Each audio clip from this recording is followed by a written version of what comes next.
we go into the wild blue yonder, keep the wings level and true. If you'd live to be a gray-haired wonder, keep the nose out of the blue. Flying men guarding the nation's border, we'll be there, followed by more. In echelon, we carry on, nothing will stop the Army. This is the third book, and it contains pictures made mainly in Florence, Belgium. We've got into Florence after leaving Shadow Dun about September of 1944, and stayed there until January 1945. Most of our activity took place out of the former German air base there in Florence during the war, particularly the Battle of the Bulge. I'll start with the first picture here. Is kind of my bunk area in this tent for 8 people, and you slept in a sleeping bag and hung all your clothes and stuff. You see this kind of a hodgepodge. You didn't change the sheets very often, and I wound up getting the scabies because of the unsanitary conditions of my sleeping bag. But they finally got rid of it by greasing me with a lot of medicine. That was almost worse than the scabies itself. Here's Jim Mogan, my radar operator, and he's putting pictures in these albums as we got them printed. I've mentioned this before. We don't know where we had them printed, but I'll get to that a little bit later. Anyway, this was his bunk right next to mine. We became very good friends, and almost like two brothers, really. I keep up with his wife a little bit. Every once in a while I give her a call. And Eric been responsible for talking to Jim's son, who's a physician, a surgeon, Jim Mogan, and Jim called me one day, and that's the first time I'd spoken to him, and his mother, Kay, found a knife, looked like a hunting knife, in some of Jim's things, and didn't know what it was for. And Jim Mogan, his son, said that those knives were worth around $3,000 or $4,000. We all had these knives with us. They were made in Orlando by, thought I could remember, but anyway, I had a 6-inch one and an 8-inch. I flew with the 6-inch and kept the 8 in good condition. Here we are in Florence. This is Kaler and Boast, and we had these German fur hats made out of rabbit fur.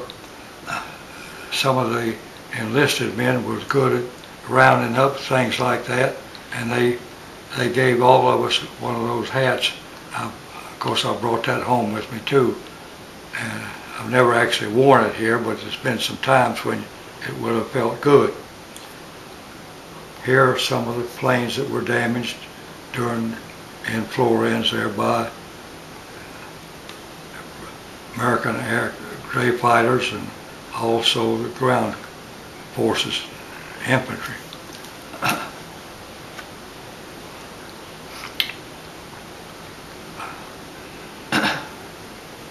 This is just some of the bomb damage there.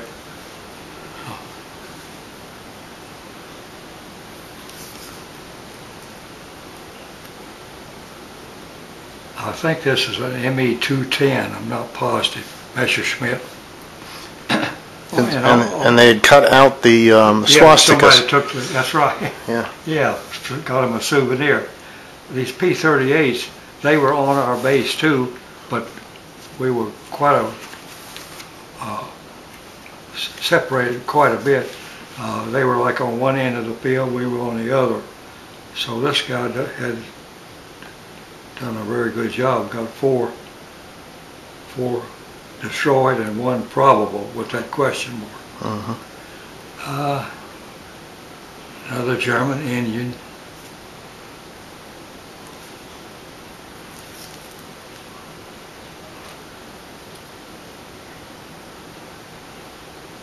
This is our tent.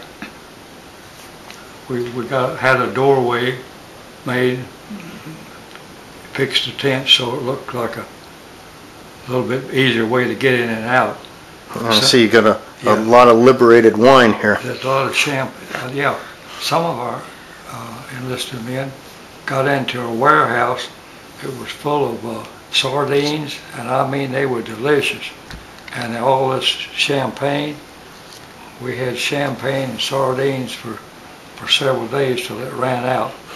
But those sardines were very good. I wish I could get some like them today. There's a lot of P-38s here in the background. Right. That when I looked at that a little closer, that reminded me that they were on our field too. This is the house that Jim and I lived in 2 nights a week. This was the Albert Gillene family. That's Marcel and Albert. And he made, for a living, he had a lace factory. And I brought some home to my mother and had it on, after she died, I got it back and had it on the wall here in the house.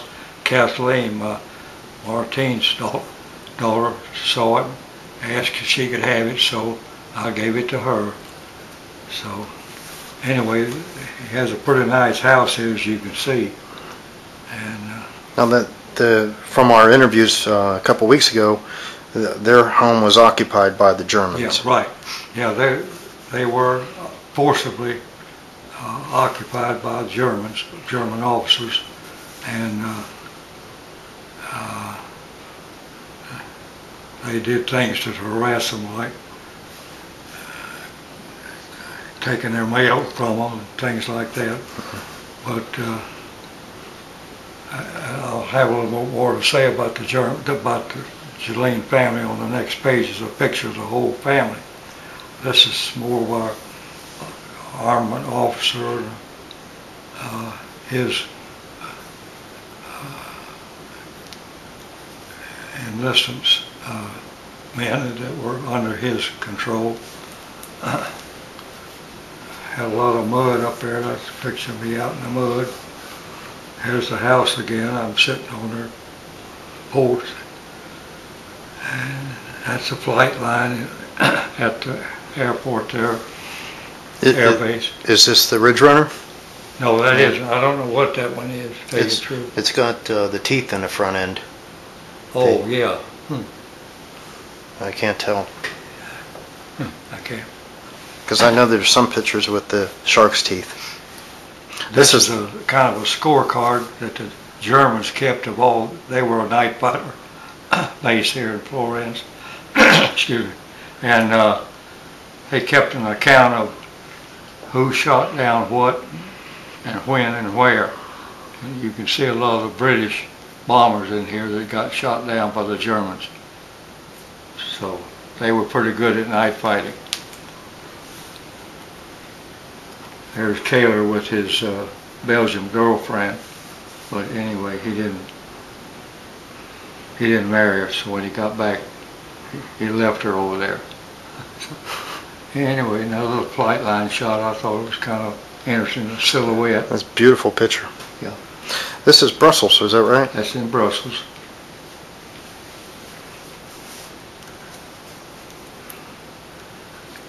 Brussels again. Now this is I want to say a palace in Brussels, I'm not sure. You've heard of this, the mannequin piece? Huh? No. What is it? It's actually, it's it's visible. I mean, everybody goes by and looks at it. Mannequin Peace, little boy is actually peeing there. My brother went, as he came over a little bit late, didn't get into combat, but he stayed in the occupation. But he's got a little miniature of this. Mannequin Peace. Mannequin, that's just a term for stature, isn't it? Mm-hmm. Mm-hmm. Yeah.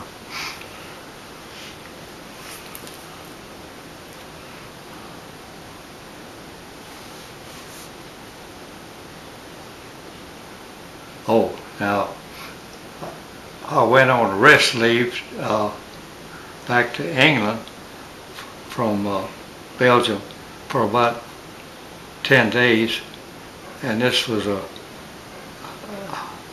some individual's home that he kind of donated for people to come there and have a rest leave. People came from all different places, and like they just treated you like you were part of a family. And beautiful as place. you see, it's Mm-hmm. a real kind of a relaxing place. And the Red Cross, some Red Cross ladies that took us on tours around. You know, this is Anne Hathaway's home. Mm-hmm. I think I mentioned that. Mm-hmm. Mm-hmm. But they took us to the dog races. Here's some boy here relaxing. Now this was both a U.S. pilot and RAF? Most of these had been in combat. They were on kind of gotten to them a little bit, so they sent them to rest up.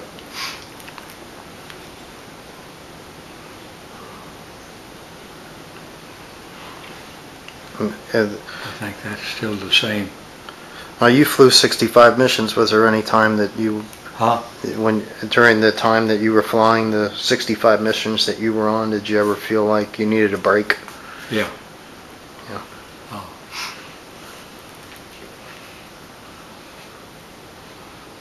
I mean, I went back and continued flying. It didn't, but it was kind of restful. Did Jim go back with you? No, he didn't go. And that's the reason he's got 72 missions against my 65, because he continued flying with some other pilots, and he got a little bit more missions than I had. Mm-hmm.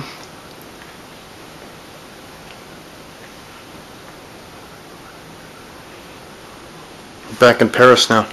Yeah.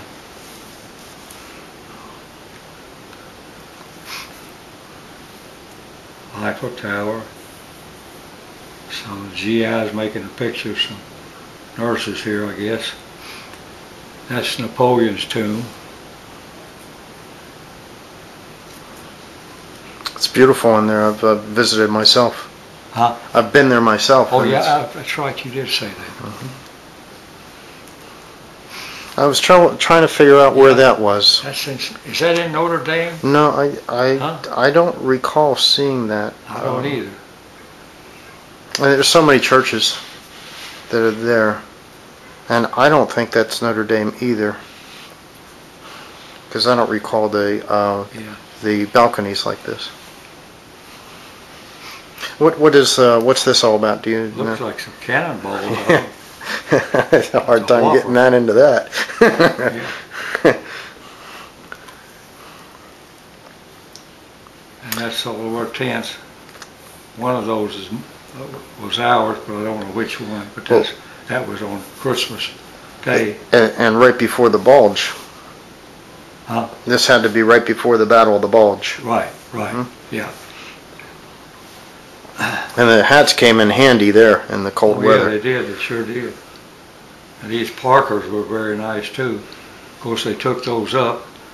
I sent back my foot locker, and in it I had my Parker and some field glasses. And when I got my foot locker, they said it had been removed for salvage.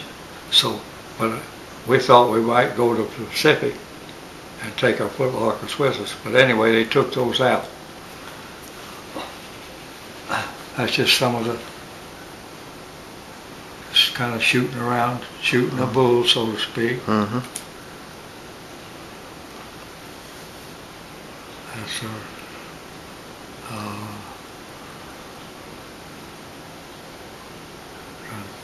not an executive officer. He's, I know his name, Percy Paler, and Copenhagen, but I don't. Now this is Eugene Lee, and here he is with Dorner. Hmm. And that's the one you said that. His son contacted me. Yeah. Mm-hmm. Okay. That's Spellis, and his Katie the kid. He went with a lady named Katie, so he named his Katie the kid. This fellow's name is can't pronounce it. Interesting plane name here. Yeah, Tactless Texas Tussie. Because he was kind of known for being tactless, actually, and he recognized it. But he was a good fellow. He was good. He just died about a year ago. George Reynolds. Hustling Hussey. But I don't. These fellows came in late, just like Bollinger did. They weren't in the original squadron. They came over later on and joined us in Florence.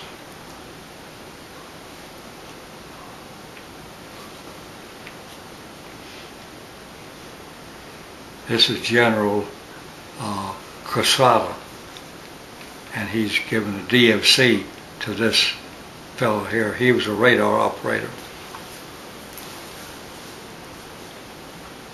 And here's Bob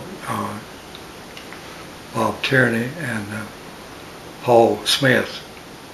Let's see, what does it say? Something lady, I think. Huh? It says lady, I think. Lady something. Herman Ernst and well, can't think of his name. This is Axtell. He was an ace. He's getting a DFC there.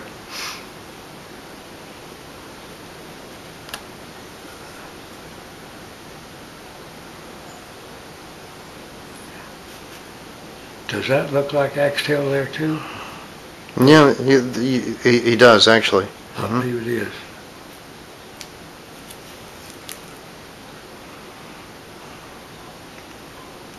And here's Junk and Judy. Junk and Judy.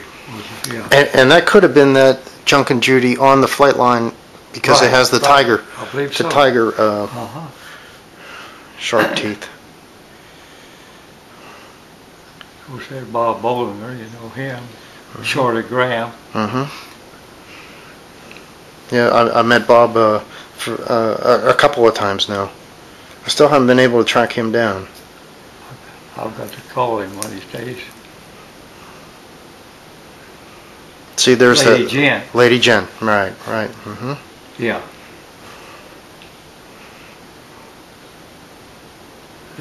His name was Postlethwaite.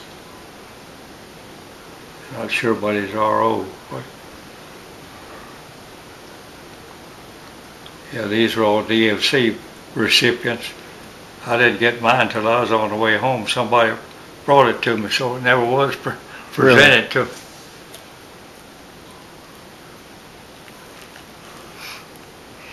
I like this picture here. It's a very interesting photograph. Everybody's wearing different footwear and different types of pants and uniforms, and it's a pretty interesting picture. That's the same. That's the Lady Jen. Lady Jen. And what was the general's name again? Pete Quesada. Quesada, something like that. Quesada. Must have been, that's kind of Latin, isn't it? Latino? Okay.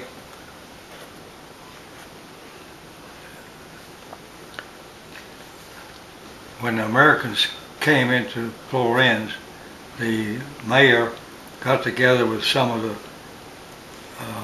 local residents, and they decided to offer their homes to each night fighter crew. We flew 2 nights and we were off 2 nights. So the 2 nights we were off, we went to town and stayed with this family. And this picture shows the grandparents, the parents, and the 2 children. I don't know what this was the parents of Albert's wife, and they called her Gabby. So these 2 here were her parents. And this is, like I say, Albert in French. And this is Marcel. He was about 17 then. And this is Cecile, who was 12. And I've mentioned this before, but I've kept up with them over the years. They have visited us, and we have been over to visit them, Martine and Susan. And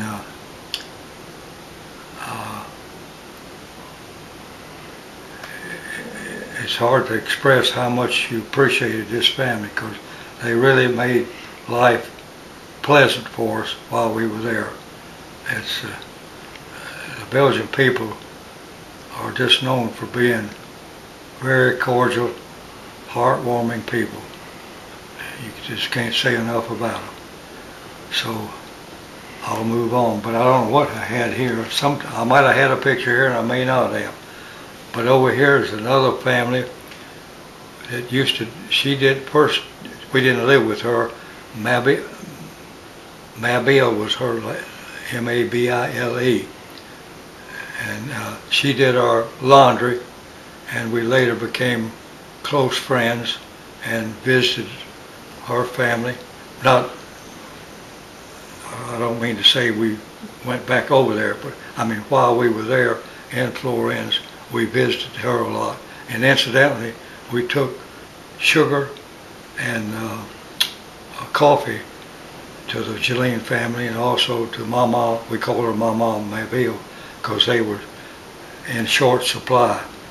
And who is this little girl right here? That little girl is her granddaughter. I see. That was made.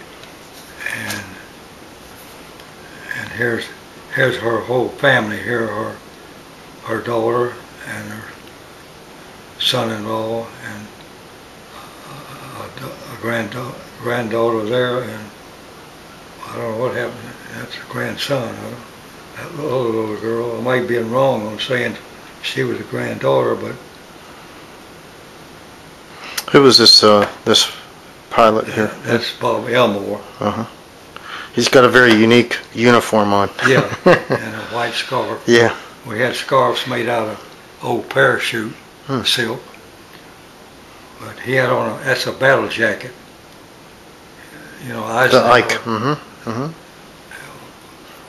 We all made a mistake at first, because we later got an official battle jacket, but we had our Class A uniform cut off to make a battle jacket out of it. I wish we had, but a lot of these things you wish you hadn't done, but that's life.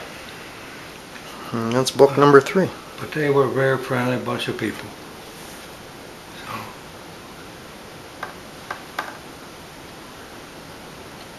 I haven't kept up with this family. I don't know where they are. I guess I could ask the Gilleen sometime. That's what I'll do. See if they know where they are. Number 4. And the number 3.